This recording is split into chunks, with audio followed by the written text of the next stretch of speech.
عقل بحث، واجب الوجود اور سنگولیرٹی۔ عہد جدیدیت میں انسان نے جو افکار اور اعمال پیدا کیے ہیں ان میں عقل اور عقلیت کی حیثیت ہر لحاظ سے مرکزی ہے، اور عقلیت کا کوئی جدید تصور اور عمل تحریک تنویر کے تعینات سے باہر نہیں ہے۔ عقل کا تنویری تصور عقل محض کا ہے۔ عقل محض کے کارہائے نمایاں اس قدر محیر عدم ہے کہ مسلمانوں نے ڈھنگ سے ابھی اس کا احاطہ بھی نہیں کیا ہے۔ بتدریج انسانی علم اور عمل کی اساسات عقل محض پر منتقل ہو چکی ہیں۔ جدید دنیا عقل محض کے کرشمات کا جلوہ ہے، اور اس عقل نے انسان کو بھی اندر باہر سے بالکل بدل کر رکھ دیا ہے۔ اس وقت ہمارے سامنے بطور مسلمان بنیادی سوال یہ ہے کہ کیا ہم عقل محض کے متداول تصور کو قبول کر سکتے ہیں یا نہیں۔ یہ سوال اس لیے سامنے آتا ہے کہ روایت کے انہدام کے بعد اور تجدد کے ظہور اور غلبے کے بعد مسلمانوں کی پیدا کردہ فکر اور ان کے ہر طرح کے علوم میں عقل کا کوئی مربوط تصور سرے سے موجود ہی نہیں ہے۔ تعلیم میں ان کو تدریس سائنس کی جس قدر ضرورت ہوتی ہے وہ نقل لگا کر یا ریس سے اپنی درسی کتابوں میں بھر لیتے ہیں، اور عقل محض کا خوف اس قدر ہے کہ تالیف قلب کے لیے درسی کتابوں کے شروع میں کچھ قرآنی آیات درج کر دی جاتی ہیں۔ ان آیات کا سائنسی متون سے کیا تعلق ہے یہ نہ لکھنے والوں کو پتہ ہوتا ہے اور نہ پڑھانے والوں کو۔ ہمارے یہاں خوش فہمی یہ ہے کہ جس طرح آدمی کو کلمہ پڑھا کر مسلمان کیا جا سکتا ہے، اسی طرح علوم اور اداروں پر بھی کچھ آیات کا دم کر کے انہیں بھی مسلمان کیا جا سکتا ہے۔ آخر کوئی یہ کس سے کہے کہ ایسا ہو نہیں سکتا۔ اس صورتحال میں یہ غلط فہمی بہت عام ہے کہ مسلمانوں کا اور کفار کا تصور عقل بھی مختلف ہے۔ یہ بالکل ایسے ہی ہے کہ آدمی یہ کہے کہ مسلمانوں کی ٹانگیں سر پر ہوتی ہیں اور کافروں کی ٹانگیں دھڑ کے نیچے ہوتی ہیں، یا یہ کہ مسلمانوں کی کھوپڑی گول ہوتی ہے اور کافروں کی کھوپڑی چوکور ہوتی ہے۔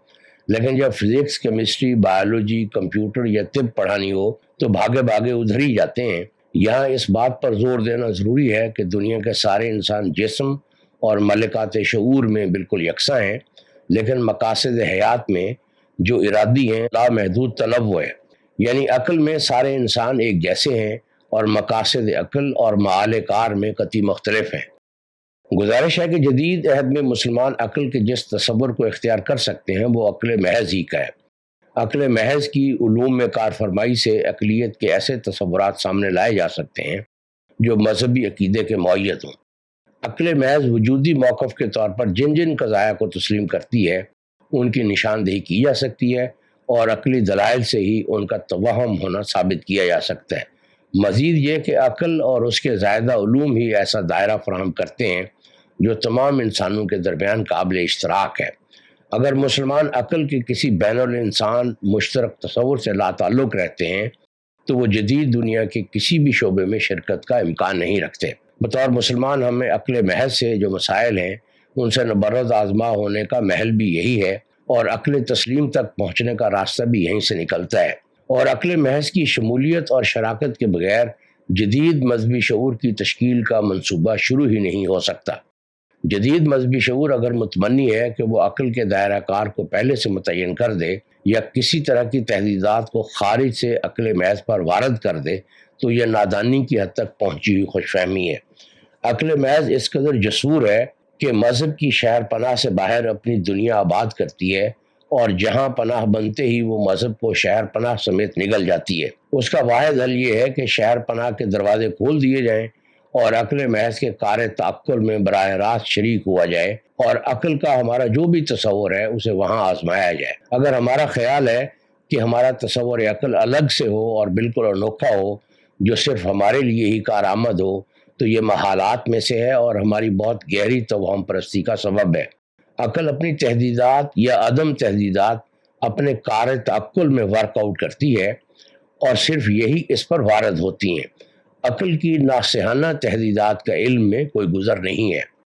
تحریک تنویر میں عقل محض یعنی پیور ریزن سے مراد یہ ہے کہ عقل اپنے آپ میں اپنے تمام تر مالکات کے ساتھ بطور فاعل علمی اپنے اور پوری کائنات کے روبرو اور اپنے طریقہ کار سمیت۔ تنویری عقل جب توہمات، اسطوریات، روایات اور وحی سے اپنے آپ کو ارادتاً منقطع کر لیتی ہے تو عقل محض ہونے پر فائز المرام ہو جاتی ہے۔ عقل محض کی تشکیل اور کارفرمائی کے لیے ضروری ہے کہ وہ نفسی داعیات از جسم غضب اور شہوت سے بھی بالاتر ہو کر اپنے کام کو سامنے لائے۔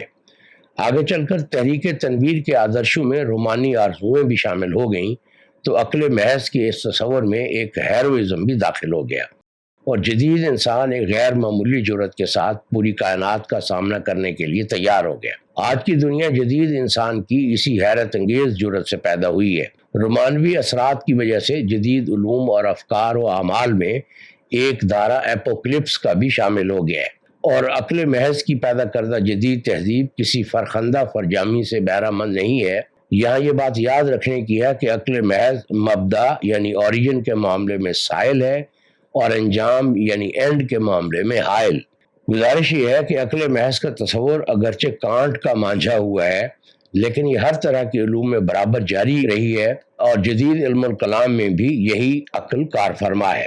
یہاں میں اس امر کی طرف توجہ دلانا چاہتا ہوں کہ عقل انسانی اپنے آپ کو کوئی بھی عنوان دے کر بھلے سائنس میں کام کرے، بھلے علم الکلام میں غیب و شہود کے کلابے ملائے، بھلے مابعد و طبیعت کے فلسفیانہ جھولے آسمانوں میں ٹانگتی پھرے، بھلے مسئلہ خیر و شر کے روبرو ڈکراتی رہے، اس کا اصول کار ایک جیسا ہی رہتا ہے۔ ہمارا کلاسیکل علم الکلام بالکل ویسے ہی عقلی تھا جیسے آج کی سائنس ہے، ایک انتہائی بنیادی فرق کے ساتھ کہ اول و ذکر میں عقل نے علم کو تشبیہی نہیں ہونے دیا، جبکہ سائنس خشت اول سے ارادتاً تشبیہی علم ہے۔ ارادتاً کی یہ تخصیص علم الکلام پر بھی یکساں وارد کی جا سکتی ہے۔ اس سے بخوبی اندازہ ہوتا ہے کہ کار عقل منطقی اور مقاصد عقل ارادی ہوتے ہیں۔ ارادی ہونے کی وجہ سے مقاصد عقل عقیدے یعنی بلیف سٹیٹمنٹ سے حاصل ہوتے ہیں۔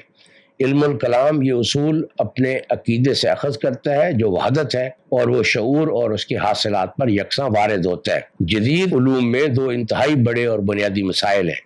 شعور کے تناظر میں یہ وحدت اصول اور وحدت علوم کا ہے، جس کا اظہار فزکس میں یونیفائیڈ تھیوری کی تلاش کے عنوان سے سب کے علم میں ہے، جس میں کامیابی مخدوش بلکہ ناممکن ہے۔ جدید علوم کا دوسرا بڑا مسئلہ وجود کے تناظر میں مبدا یعنی اوریجن کا ہے۔ وحدت یعنی یونٹی اور مبدا یعنی اوریجن کے یہ دو بڑے مسائل ایسے ہیں جو علوم کے اندر رہتے ہوئے لا ینحل ہیں، یعنی یہ دونوں عقل محض کے حاصلات کے طور پر سامنے نہیں لائے جا سکتے، کیونکہ یہ دونوں مسائل عقلی نہیں ہیں، عقل محض کی وجودی ضرورت ہے۔ یہ عقل اور علوم پر اور مباحث وجود میں صرف باہر سے داخل کیے جا سکتے ہیں۔ علم مبدا کا مسئلہ زیادہ بنیادی اور گہرا ہے، اس لیے جدید انسان نے اس کا جواب اپنے توہماتی بلیف سٹیٹمنٹ سے حاصل کیا ہے کہ مادہ اور حیات از خود وجود میں آئے ہیں اور شعور بھی مادی ہے۔ یہ جواب عقلی نہیں ہے بلکہ سینہ زوری ہے، یہ وجودی موقف ہے، اور یہ عقل سے حاصل نہیں ہو سکتا بلکہ عقل کا رہنما ہے۔ عقیدہ بھلے جیسا بھی ہو، وہ شبستان وجود میں عقل کو راہ دیتا اور اس پر جما کے رکھتا ہے، بھلے وہ راہ راست ہو بھلے کج۔ بگ بینگ اور نظریہ ارتقاء مادے اور حیات کے از خود وجود میں آنے کے بلیف سٹرکچرز ہیں، اور بالکل ہی غیر عقلی اور پیتھیٹک ہیں۔ مذہب عقیدہ انسان کی سرشاری کا باعث ہے اور اس کی بیکمنگ کا زینہ ہے۔ بگ بینگ اور نظریہ ارتقاء وقت کی نئی تقویم قائم کرنے سے کسی حد تک پلازیبل ہو گئے ہیں، ورنہ یہ دونوں بدترین درجے کی توہم پرستی اور مشرکانہ دہریت ہیں۔ اول و ذکر نے وقت کو کائناتی بنا کر اور مؤخر و ذکر نے وقت کو ارضیاتی بنا کر یعنی کاسمک اور جیولوجیکل بنا کر انسان اور اس کے تجربے سے لا تعلق کر دیا ہے۔ وقت اور فاصلے کے سائنسی پیمانے انسانی شعور کے لیے قطعی نامانوس اور بے معنی ہیں، کیونکہ وہ ان کے احتوا کے قابل ہی نہیں ہے۔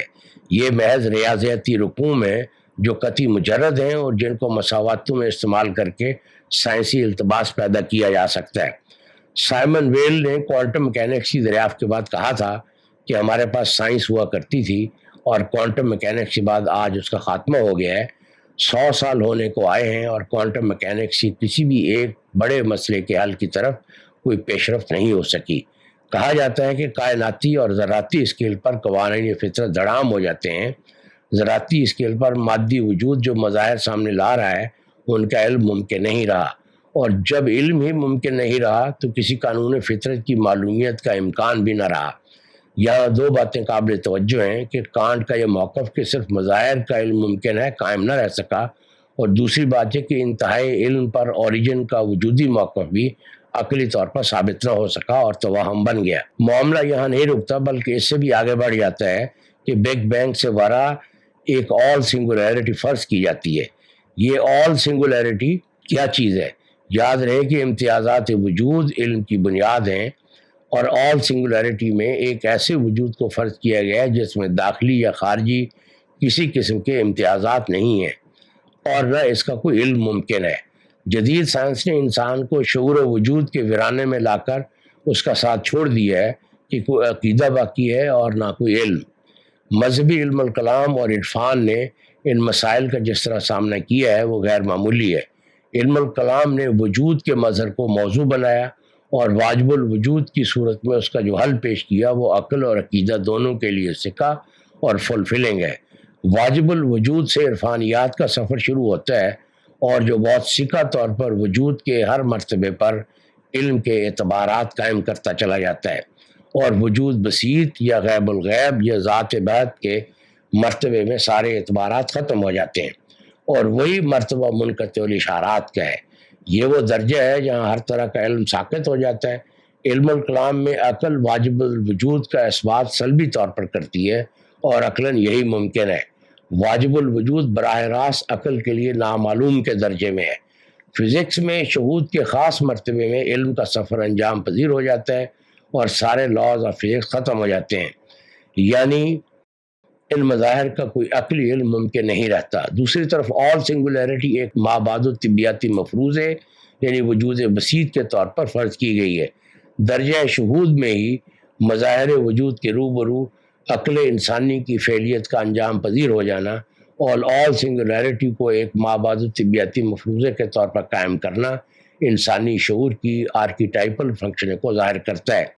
ان مسائل کو علم الکلام اور عرفانیات میں جس طرح زیر بحث لایا گیا ہے، عقل کی درست فعلیت وہی ہے۔